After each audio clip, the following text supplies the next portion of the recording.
C'est le mammifère le plus braconné au monde et une possible cause du Covid-19. Sacré pour la plupart des Chinois, des tribus en Afrique lui vouent un culte. Voici comment le pangolin est passé de mignon animal inoffensif à ennemi public numéro 1. Aujourd'hui, un pangolin est braconné toutes les 5 minutes. Toutes les espèces asiatiques et africaines sont en danger d'extinction. Au cœur de ce braconnage massif, des croyances et des mythes autour de son statut d'animal sacré en Asie et en Afrique. Son aspect hybride, entre le mammifère qui se déplace à 4 pattes et le poisson avec ses écailles, fascine depuis des siècles. Son absence d'agressivité et la façon qu'il a de s'enrouler sur lui-même pour se protéger ont pu être interprétés comme des gestes d'offrande. Animal nocturne, sa capacité à se tenir debout a fait de lui le héros de nombreux contes. 1949, l'anthropologue britannique Mary Douglas vit une année en Afrique centrale dans la tribu des Lélés du Kasaï. Elle y découvre un culte lié au pangolin. Il est ce qu'on appelle un animal esprit, un animal interdit, dont l'hybridité fait peur autant qu'elle fascine. La tribu des Lélés voit le pangolin comme un ami de l'homme.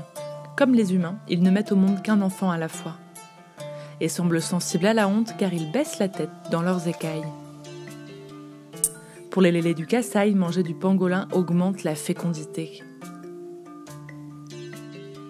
Une tribu voisine, les Lega, considère le pangolin comme un bâtisseur. Il aurait enseigné la construction des maisons aux hommes de la tribu. Le fourmilier écailleux y est l'image du lien social entre les générations.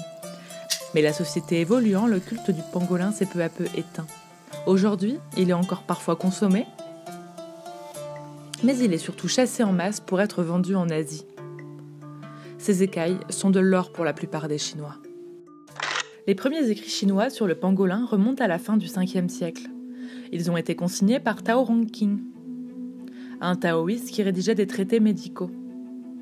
Selon lui, le pangolin a été repéré à sa manière de chasser les fourmis. Il se laisse envahir de fourmis, puis se jette à l'eau. Les fourmis meurent et remontent à la surface. Le pangolin peut ensuite facilement les manger. À cette époque, il existe une infection cutanée nommée Yilu, Yi signifiant aussi fourmi. Le pangolin est donc utilisé pour soigner ces infections de la peau.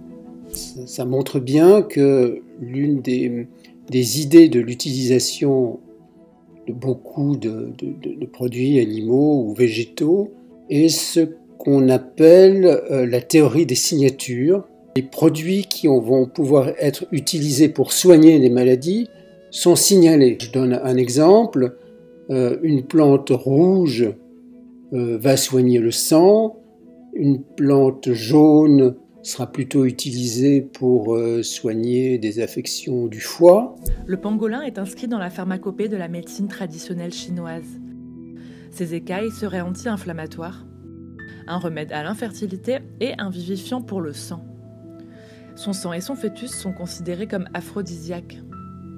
En réalité, les écailles du pangolin sont constituées de kératine, qui n'a scientifiquement pas de vertu médicale particulière.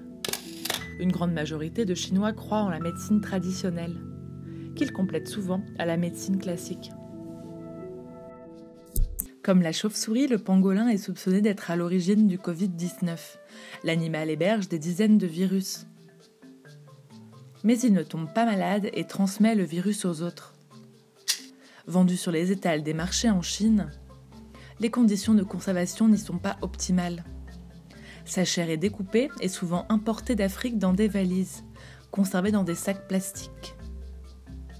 Une combinaison de règles sanitaires déplorables et d'habitudes de consommation particulières, qui pourraient constituer l'une des origines de la pandémie actuelle.